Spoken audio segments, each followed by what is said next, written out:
Hi, JNAB here, and today I wanted to start the launch of my vlog on my YouTube channel at JNABNET, NABNet. You can also do JNAB.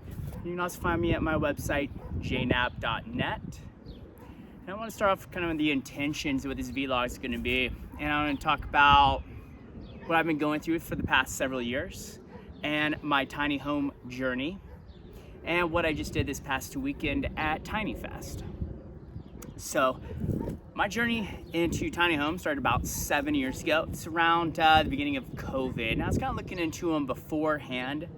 However, it was during COVID in 2020 that I finally just took the plunge and said, you know what, I'm just going to start building tiny homes on the side.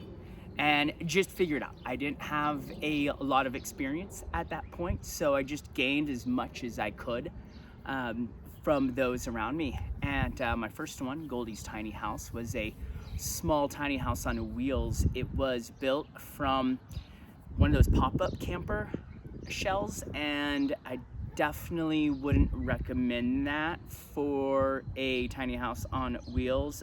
First of all, it's very small. It's not the strongest trailer. You're gonna have difficulties going down the highway. So definitely some lessons learned on that one. However, my second one is behind me. This is Woody. Woody and I first came together in that was 2020. It was October of 2020. He was an Alpenlight RV trailer then, as prior owners were using methamphetamines and items such as that. So I tell you what, the meth doesn't add up. So I had to knock it all the way down to the bare frame. I reinforced the frame, rebuilt it up with steel studs. Steel studs provided me the 2x4 width walls for maximum efficiency.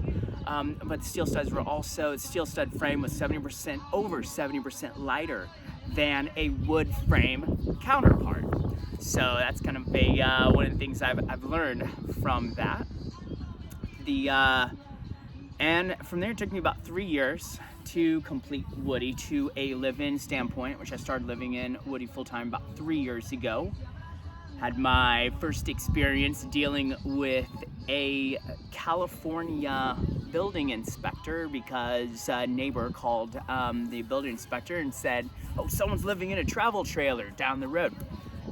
So the inspector came out and he's like, okay, well, where's your sewer going? And I'm like, I have a compost toilet. He goes, oh, wow, that's awesome. That's actually really nice one. I know, thank you. And he looked at it and he's like, well, what about your water system? And I showed him my recirculating gray water treatment system. And he's blown away going, that's awesome. And he goes, well, I'm gonna close this file out because there's no reason why you can't be here. And I was like, thank you.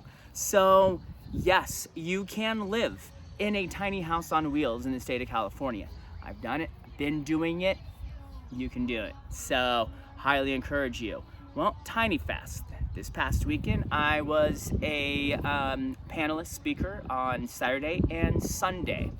On Saturday, I covered choosing the right place for you, because in the options of living a more nomadic lifestyle, you have options from a tiny house on wheels, you have van life, you have AMBO, which is an old ambulance build, you have box truck builds, you have this schoolie build, like the school buses. I think they all have their advantages and disadvantages. The number one reason why I chose a tiny house on wheels over the other options was because I wanted to separate my engine from my home. And that was very important to me because I've had enough wild and sometimes bad experiences from vehicles that I did not want to lose my home to a mechanic shop.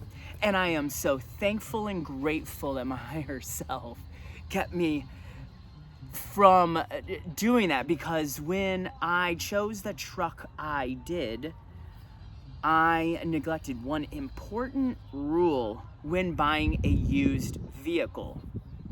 and that is if the vehicle has sat for a significant amount of time, like if it's sat for a year or more, walk away, because you will have to change just about every part, especially the ones that have rubber, your gaskets, hoses, all those things. It needs the engine's fluids running through it to maintain a vehicle's proper maintenance. A vehicle needs to be ran. Vehicles are not meant to just sit. That's when things start going wrong on them. And boy, did they. The worst part was that a hose corroded over or deteriorated over the fuel tank, and bits of rubber fell into the fuel tank, taking out all the lines. Now I went through 3 different mechanics. A year and a half my truck was down. So thankful I separated my tiny house on wheels from the engine, because that would have been really awful. And that was a very difficult and challenging experience for me. However, I got through it. My truck 2 Bravo is going strong again, and we'll talk more about that in a later video. So please don't forget to subscribe to my channel, like, follow, and I hope to see you again.